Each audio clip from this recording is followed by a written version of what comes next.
Good afternoon. Welcome to the National Press Club. My name is Gil Klein.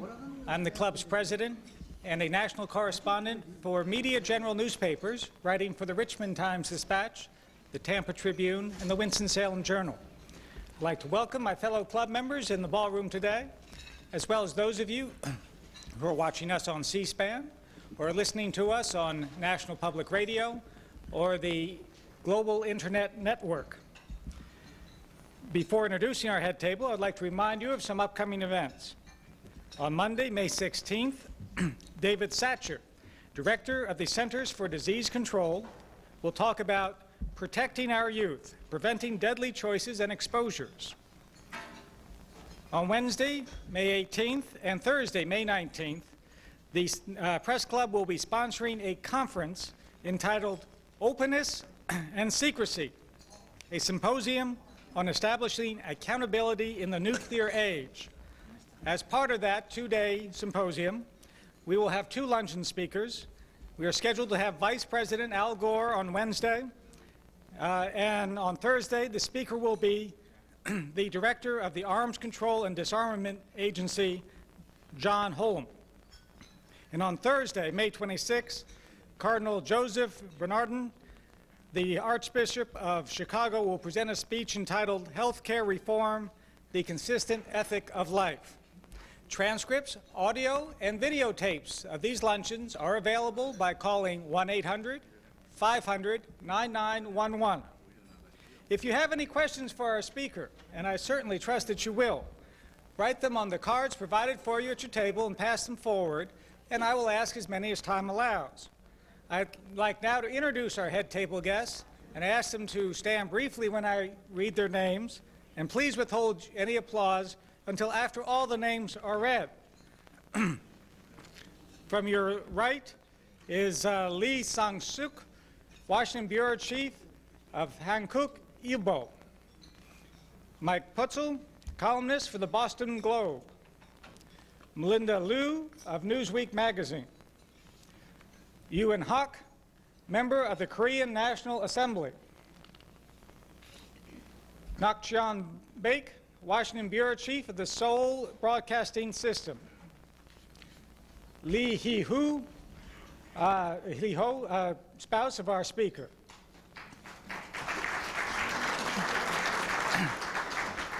Christy Wise, freelance journalist and chairwoman of the National Press Club Speakers Committee.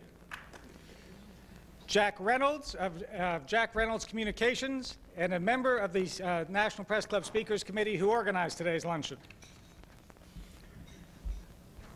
Young Sup Chang, the Washington Bureau Chief of Yonhap News Agency. And finally, John Sodergreen of Defense Weekly.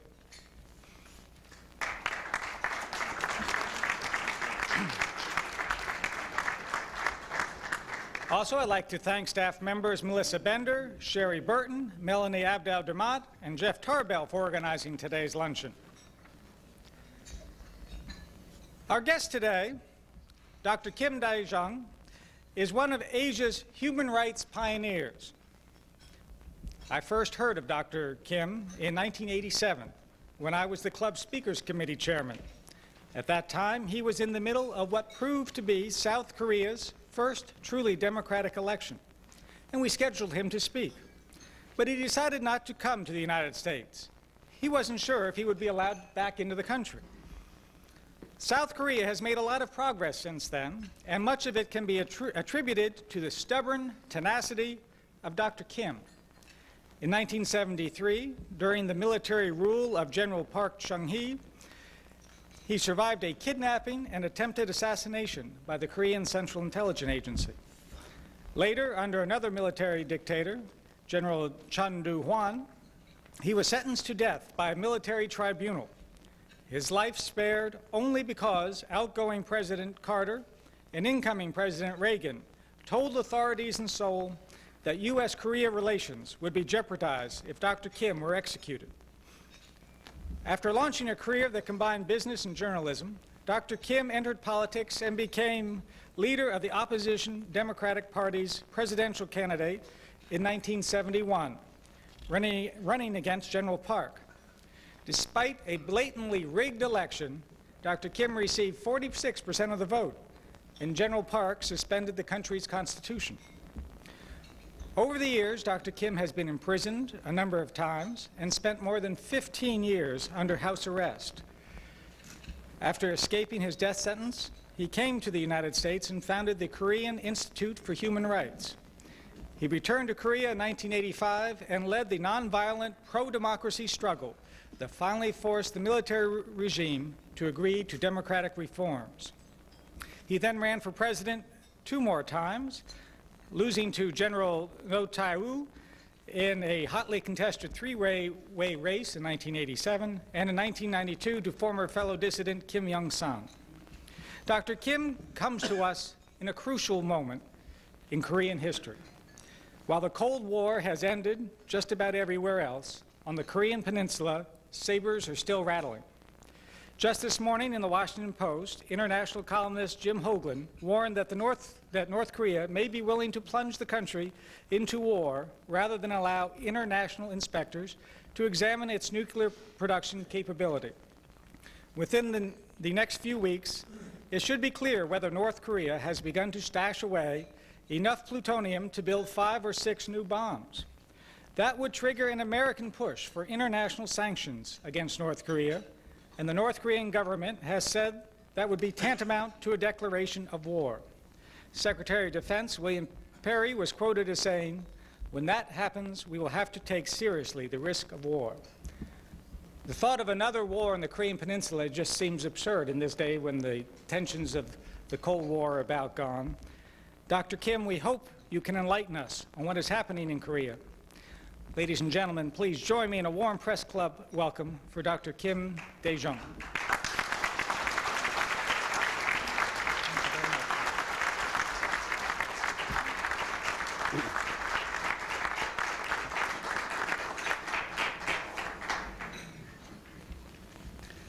Thank you, Chairman Klein, for your kind introduction. And ladies and gentlemen, I am very much pleased to be here with you today. I have come here with my cane because I am an injury in my hip joints because of military government assassination. But I have never used this cane and will never use for the purpose of caning to anybody else.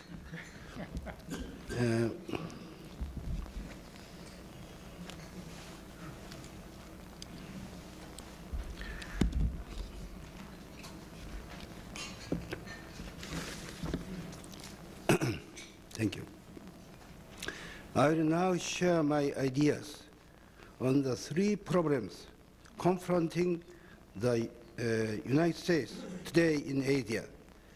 They are the North Korean nuclear problem, desirable relations between the US and East Asian nations, and those between the US and Korea.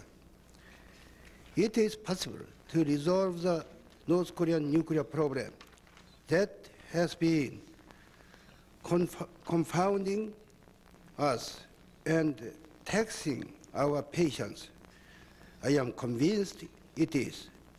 That is because North Korea's goal in this adventure is not to develop nuclear weapons, but to realize its #1 foreign policy objective: normalization of diplomatic relations with the United States.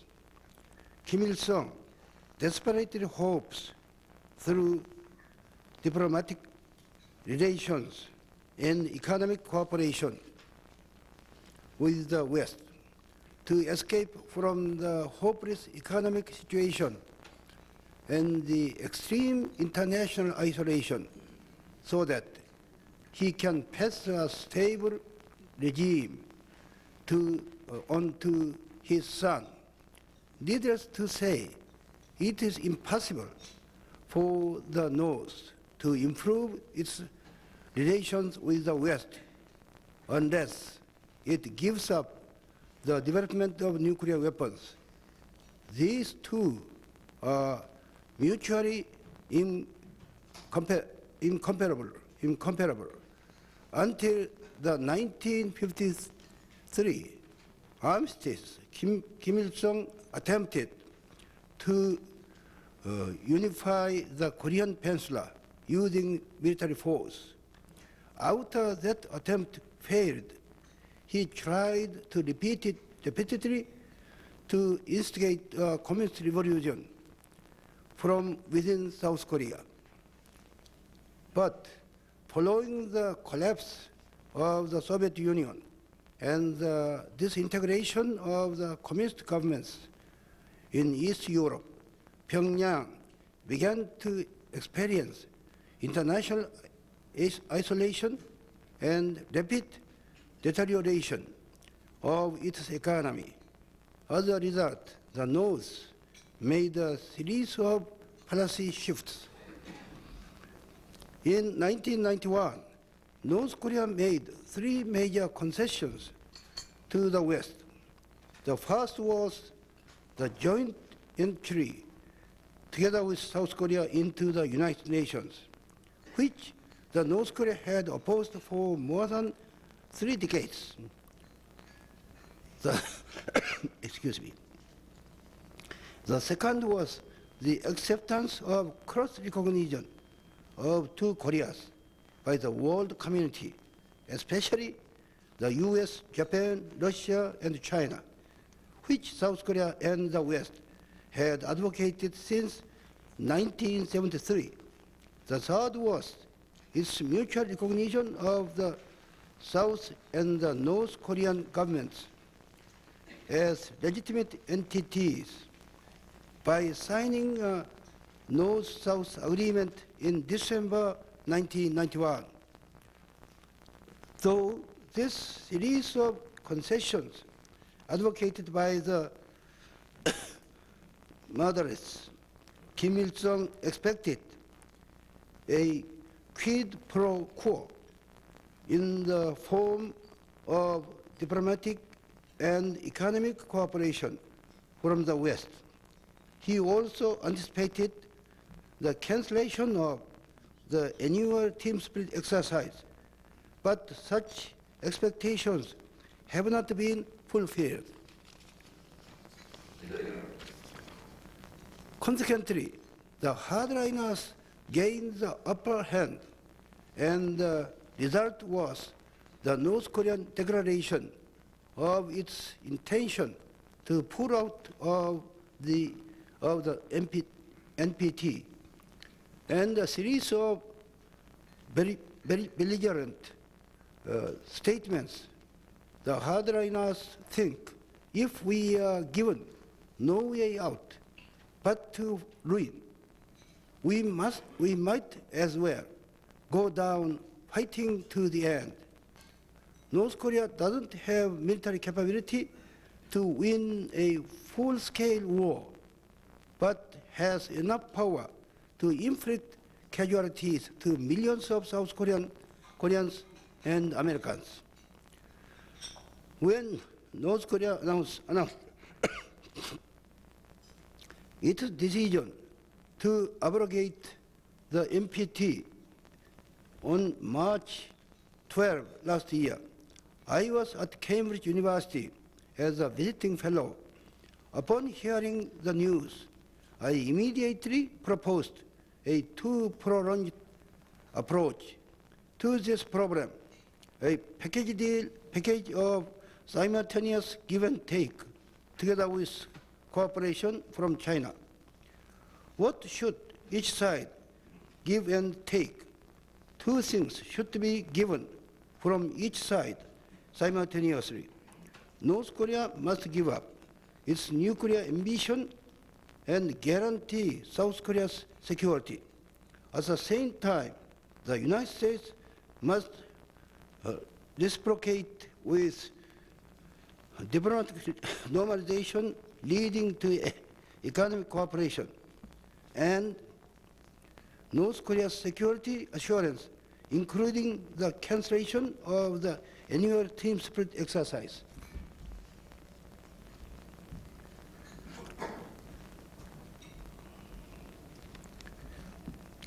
However, it is important for the United States to consult with China and seek its cooperation on the North Korea's nuclear weapon program. China would no doubt cooperate in this matter because the nuclear issue is not only Korea's and the United States problem, but also China's problem. And because China too does not want North Korea to possess nuclear weapons.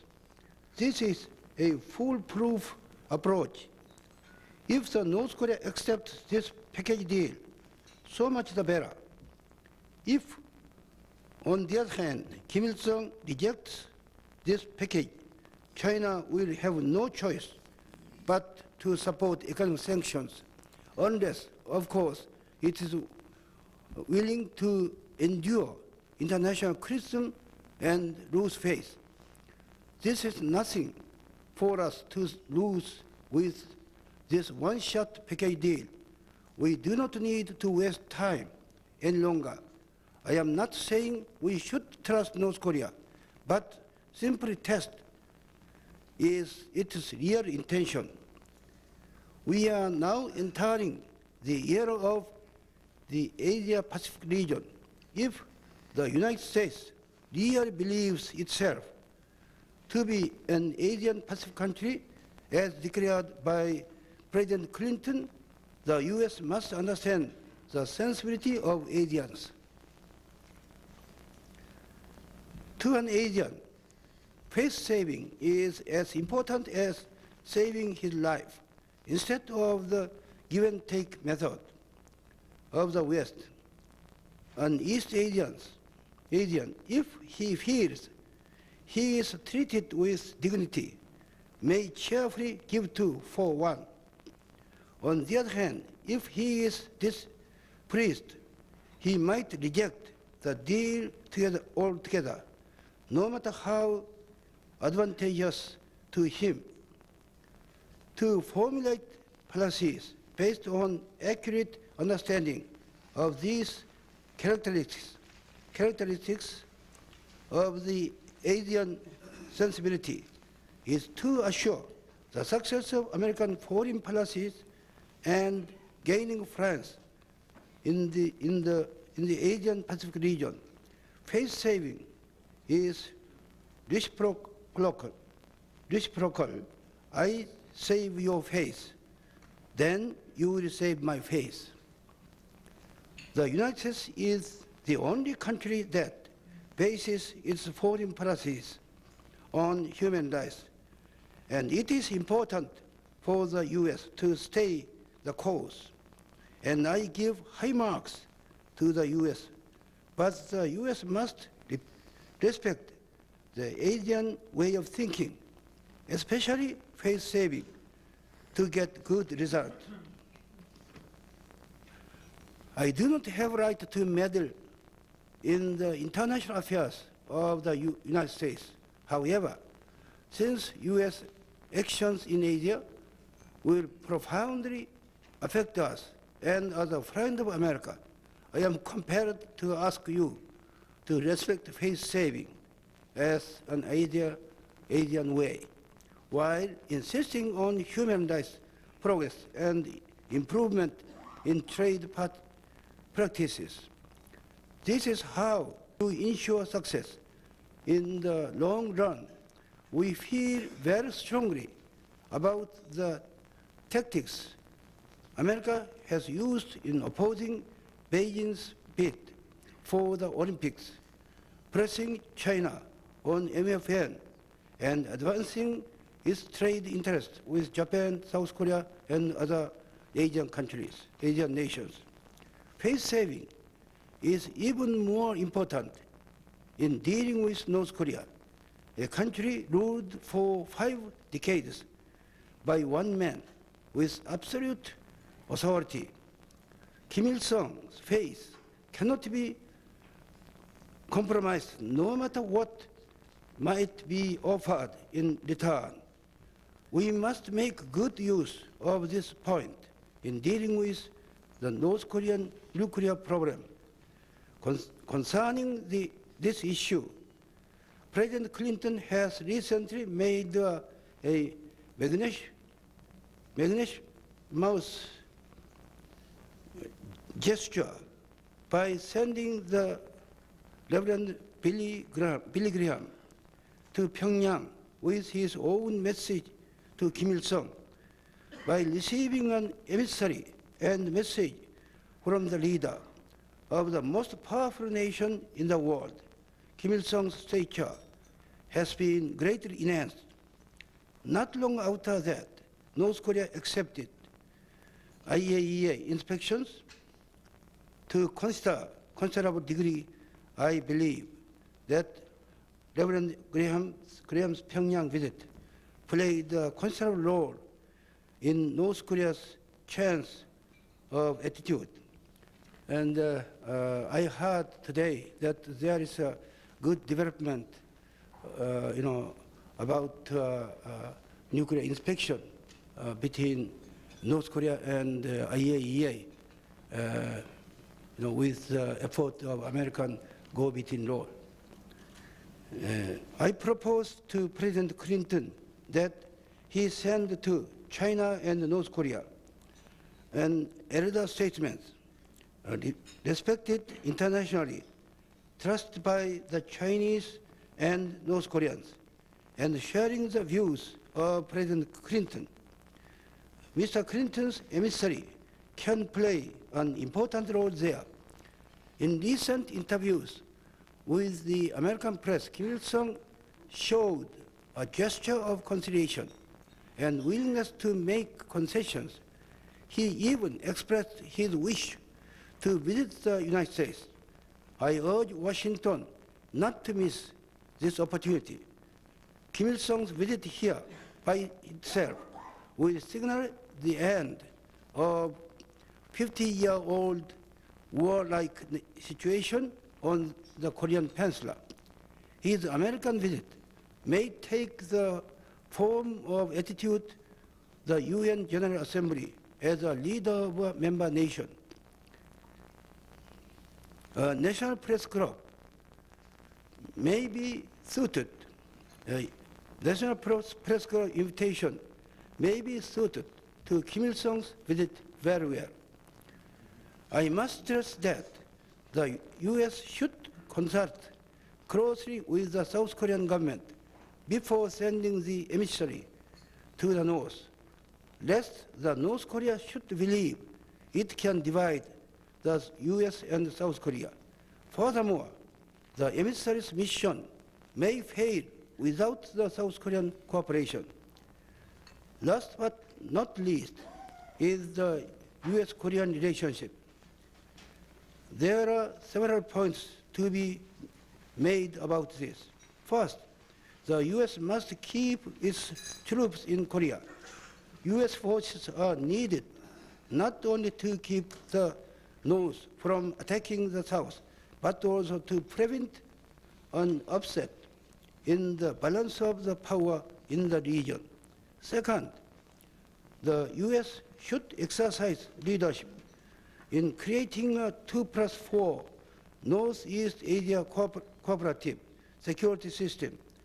These 6 countries are North and South Korea, plus the US, China, Russia, and Japan. This Northeast Asian security system may resemble a scaled-down version of CSCE, but I am not proposing that this multilateral system replace the existing security treaty between the US and Korea. Third, Korea is the 8th largest trading partner of the US, and I hope the 2 countries remain good economic partners for mutual long-term benefit. I might add that the trade conflict between our 2 nations should be resolved harmonious and with patience instead of the excessive unilateral pressure. Fourth, some in the US have raised fears of war and created excessive tension about the present present nuclear problem. Koreans are worried about such attitudes in the U.S. Authorities of the U.S. and South Korea must maintain these cool and solve the problems patiently and peacefully. Ladies and gentlemen, I have been concerned about the rocky relations between the United States and North Korea and East Asian nations. I hope my brief remarks here today will help shed new light on desirable American approaches toward Asia and promote better understanding and cooperation between our two countries. Thank you for your listening to me with patience.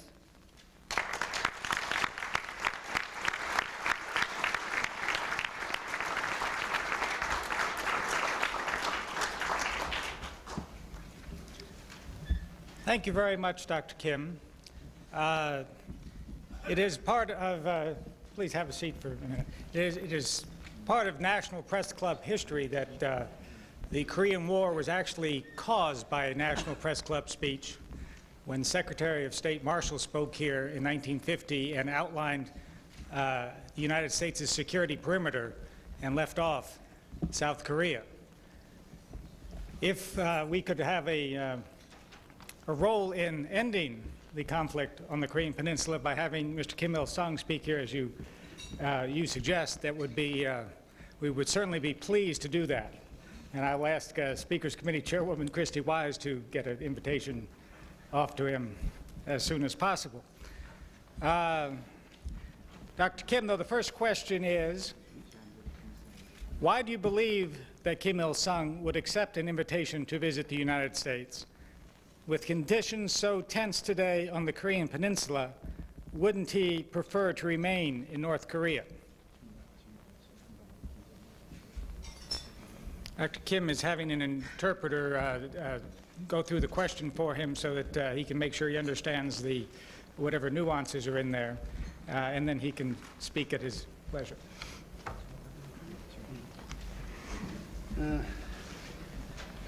Thank you very much for your agreement to send invitation to Kim Il-sung. And after you are sending invitation, if Kim Il-sung accept, so much the better.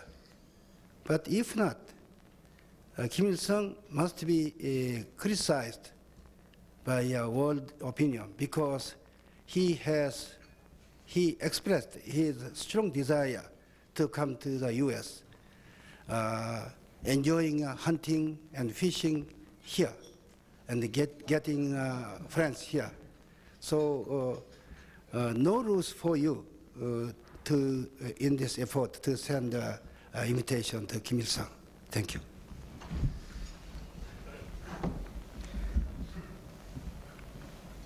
But do you really believe that he can leave North Korea at this time? He's 82 years old, I believe, and in ill health. Do you think that he could really leave North Korea at this time and make this trip to the United States?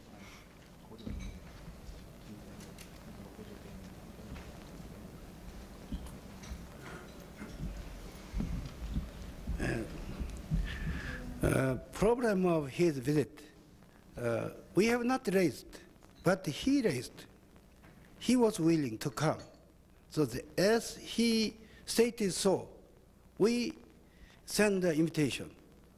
So whether his health is good or not, or situation in Korean Peninsula, that's his own business, because he proposed his willingness. He expressed his willingness to come to the U.S. I think there must be some discussion in the North when Kim Il-sung expressed such a desire. So it is good for you to test him, sending invitation to come to the U.S.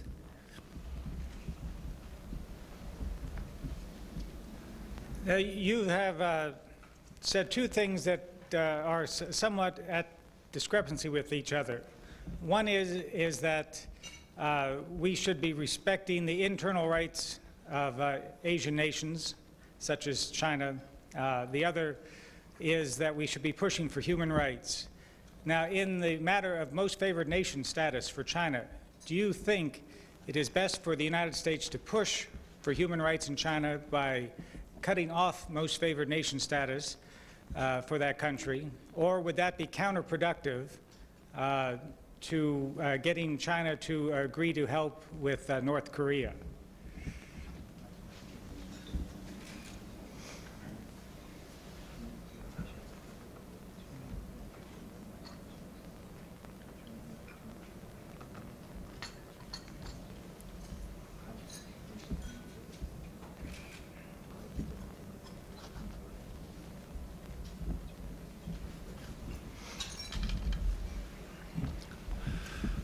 I am not saying we should force the China to persuade North Korea to accept nuclear,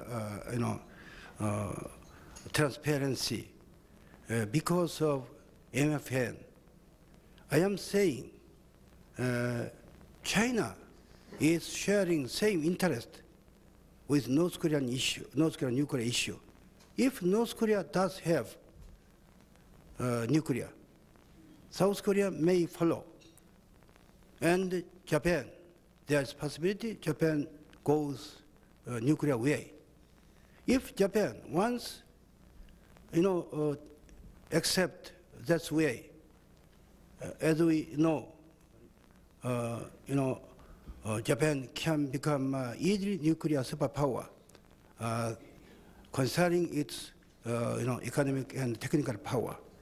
So this is absolutely serious problem for Chinese, national interest. That's why China is opposing any possibility of North Korean nuclear possession. So that's why I said in my speech, this is not only American problem, but also Chinese problem. So there's no relation of MFN issue.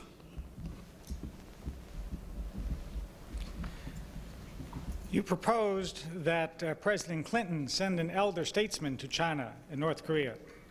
Can you give us an example of a specific person who you think would have the stature to carry out such a mission?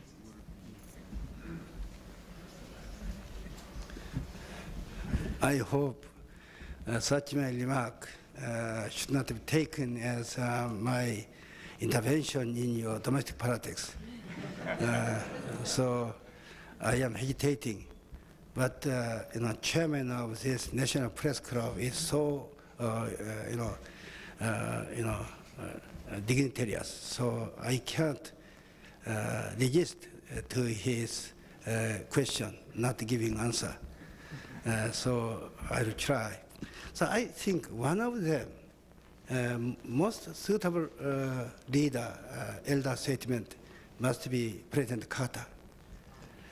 And President Carter was a president who opened diplomatic relations with China. So he is so suitable. And also, he is widely respected, trusted by international society.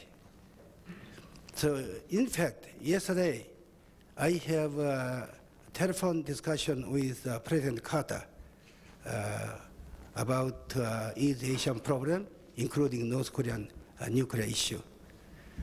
And also, as far as I know, North Korea has long admired President Carter. So they want to see President Carter's visit North Korea. So if the US send such an elder statesman to North Korea, that will greatly, compel Kim Il-sung to make some decisive concession towards the US. As you know well, in North Korea, Kim Il-sung is the only man to make concessions. So I think whether President Carter go China and North Korea officially or not, that's not my business. But he must be one of most suitable elder statesmen to visit China and North Korea. I think so. Thank you. The South Korean President Kim Dae-Jung, is he aware of your proposals here today, and do you know if he supports what you're proposing?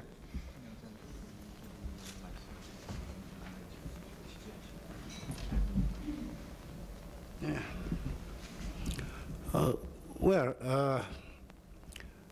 I have not discussed with President Kim Dae-Jung about this emissary, so there's no reason for me to have a such discussion, because this is American business.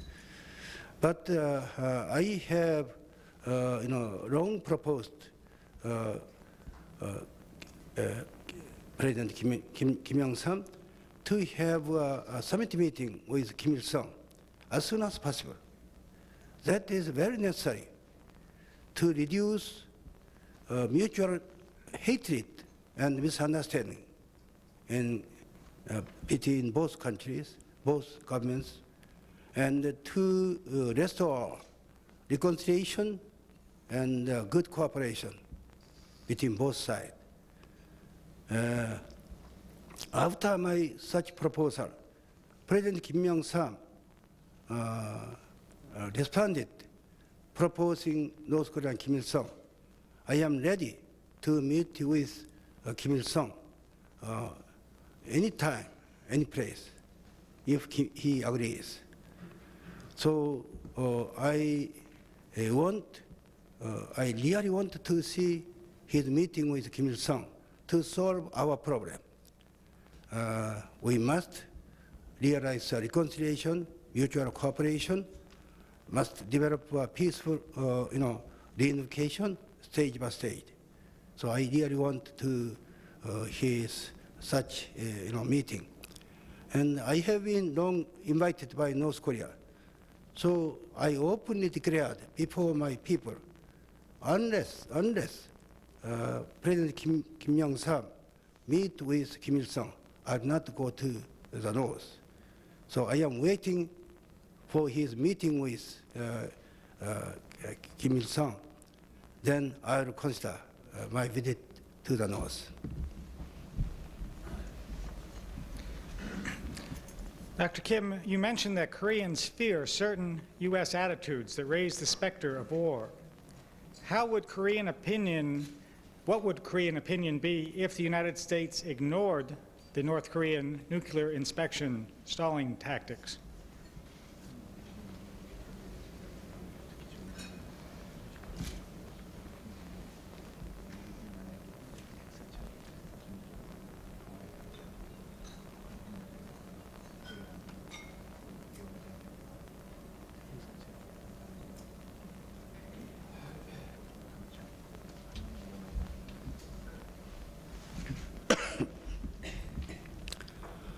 Our absolute condition with North must be North Korea's agreement of complete transparency of nuclear ambition and nuclear problem. And without the realization of such thing, the U.S. or South Korea shouldn't give any tolerance to North Korea. So the transparency of nuclear issue comes first, but only to achieve a successful negotiation, I am proposing a simultaneous negotiated package deal. So dealing between the U.S. and North Korea must be achieved concurrently. So I don't think there is any worry that we lose our position. And as I mentioned earlier, we should propose negotiate package deal to North Korea. As North Korea many times stated such thing by Kim Il-sung and top-ranking leaders. They said, we have no intention, no ability to produce nuclear weapon. Our first goal is to have a diplomatic relation with the US. They repeated such advocacy. So now we should say, yes, now we will allow diplomatic relations. So you should prove your remarks was true, accepting nuclear transparency. We are in such position. So if North Korea accepts this, that's good.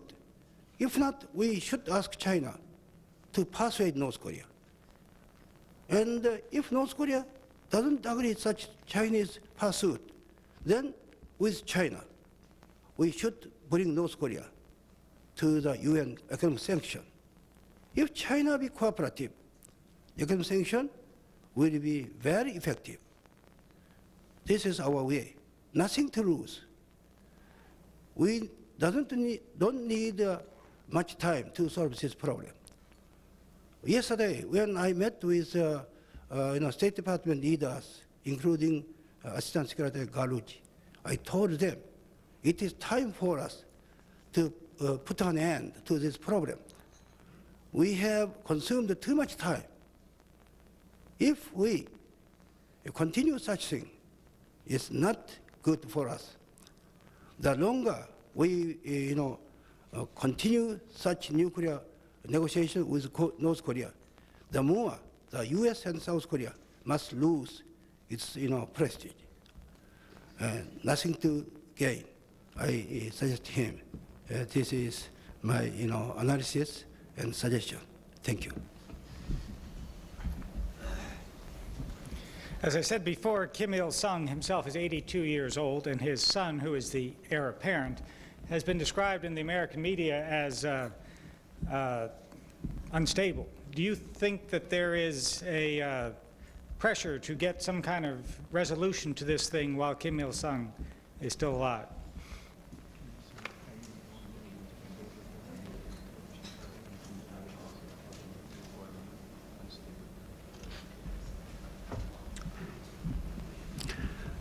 There has been a long saying in Korea and abroad. As long as Kim Il-sung is alive, there will be no change. But reality is not true, is not so. In 1991, after collapse of Soviet Union, Kim Il-sung made 3 major concessions, as I mentioned in this my speech: simultaneous entry to the UN, cross recognition, and mutual recognition as legitimate entities between both Koreas. So Kim Il-sung made such significant concessions toward us. Only Kim Il-sung makes such things because about these 3 our proposals, North Korea has long advocated, even more than 30 years. This is a kind of American imperialist plot to divide our nation forever. So we shouldn't accept such plot. But Kim Il-sung did this without disturbance in the North. Kim Il-sung is like an almighty man in the North, whether it is good or not. We don't support such system.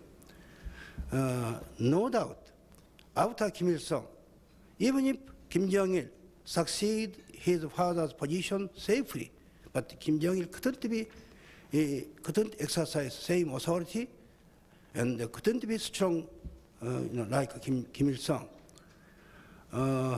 I suggest in another speech which was delivered yesterday before American Enterprise Institute, in that speech, I strongly suggested we should solve the problem before Kim Il-sung's death.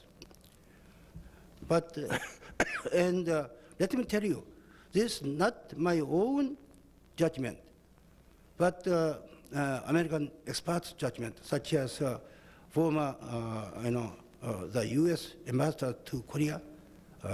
I know two of such ambassadors whom I met. They told me their analysis. We should solve this problem before Kim Il-sung's death.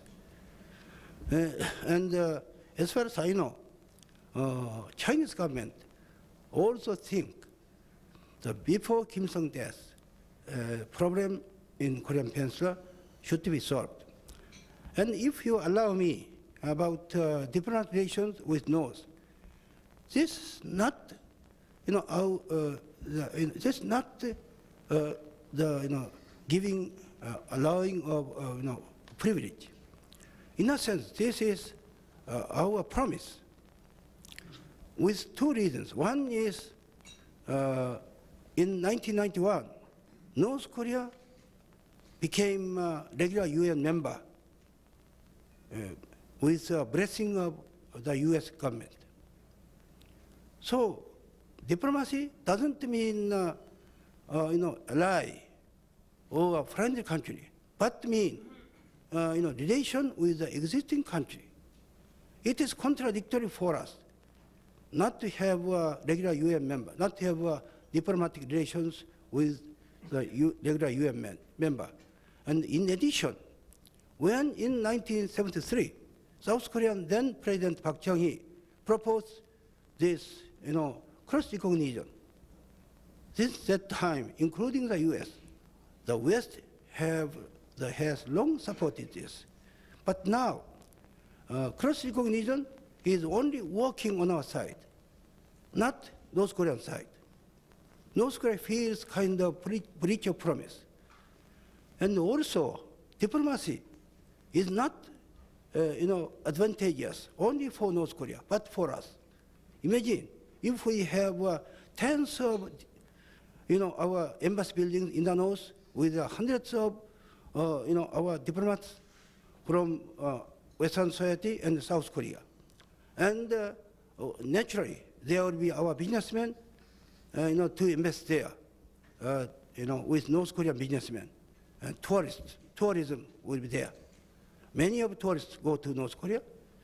Then such things will greatly change the atmosphere in North Korea, pushing North Korea to become another China. So let me tell you, as my conclusion, let's make North Korea, to involve in economic development. Then North Korean economy become, better. When, as it is natural, when we feel hungry, we get angry. But we feel full of stomach, we laugh. This China is good example. During Cultural Revolution, how much China was hostile. But now with prosperous economy, how much Chinese people is laughing. In their mind, there is no Mao Zedong or Cultural Revolution or socialism. Very little, but in their minds, there is, business and making money. So we should make North Korea another, China. This is what we should take to solve a problem, peacefully, I think. You mentioned often in your speech the need to make face-saving overtures to Asian leaders. Do you believe the United States government at times has acted arrogantly in its dealings with East Asia?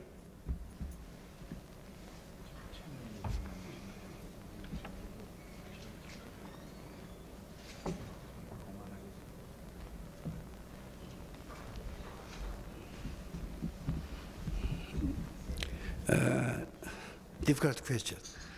But unfortunately, I feel many of American people, Asian people, feel that. So when there is a problem about trade issue or other things, American has been time to time too much suppressive. Even we feel somewhat, somewhat too strong. As I already mentioned, Asian people take face saving most important. And so with some moderate attitude to save Asian peoples, then that will be good for the U.S., not losing friend, but to achieve its goal with voluntary cooperation but expressed by East Asian governments. Sometimes it may need time, but such an impatient attitude very much deserve to take. If America has a strong attitude, suppressive attitude, it may be helpful sometimes to get short-sighted interest. But I am afraid it will lose, friends, and in long term, it will be harmful to American, interest. As far as I know, in East Asian countries, basically speaking, they want to be cooperative with the U.S. If only the U.S. can understand their situation, if only U.S. can take, such a face-saving attitude, then I think they would be much more willing to be cooperative with the U.S. I say this as one Asian people. I have been long supported American democracy, and I have owed much America in the course of my struggle against dictatorship, because I saved my life 2 times. So I am saying I have always feel some burden to America. So I am saying this as a real friend of America. So I have a worry that such recent American, somewhat strong attitude is gradually losing Asian people friendship. I am afraid this. Following up on what you just said, one questioner asked, can you tell us whether it is true, as has been reported over the years, that the American CIA intervened to stop the Korean CIA from killing you after you were kidnapped from Japan?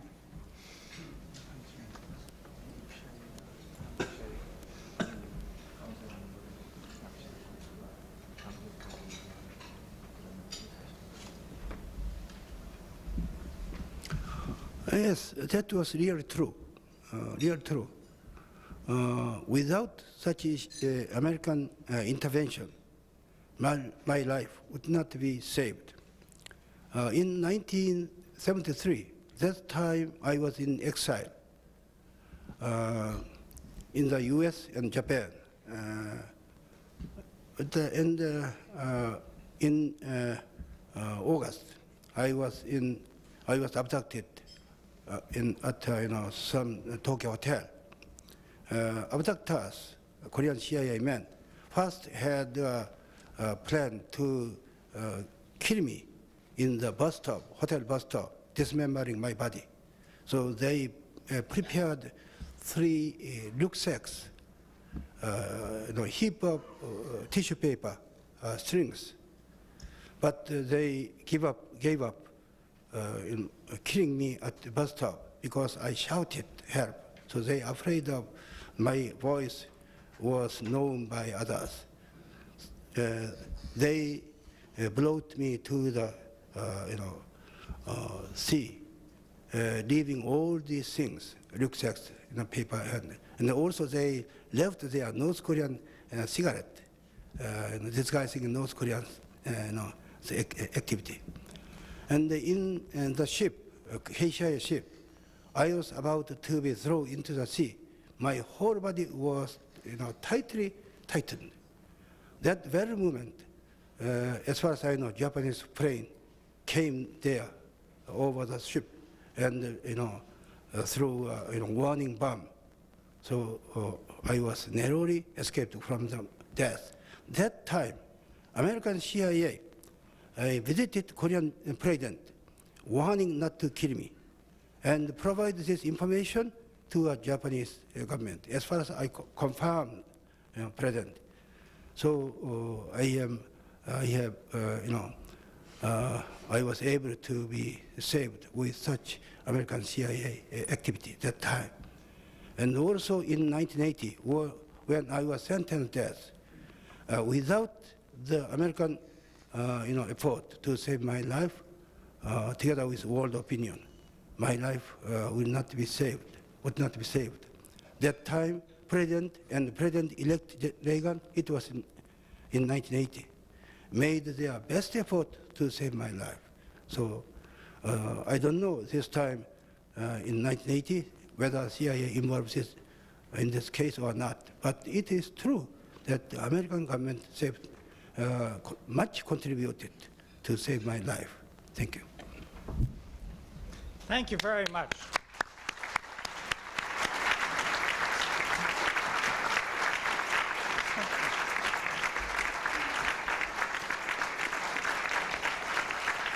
That was excellent.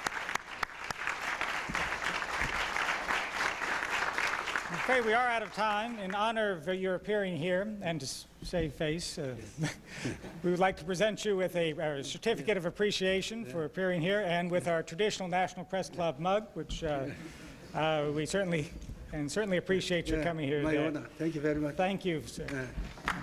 That concludes our program for today.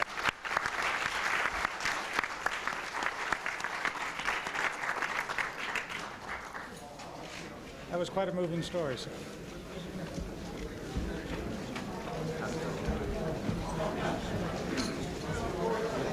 Very moving story. Thank you very much for sharing all that with us. It seemed like you were saying something very significant here. Is this a new initiative, you think, from the South Korean government?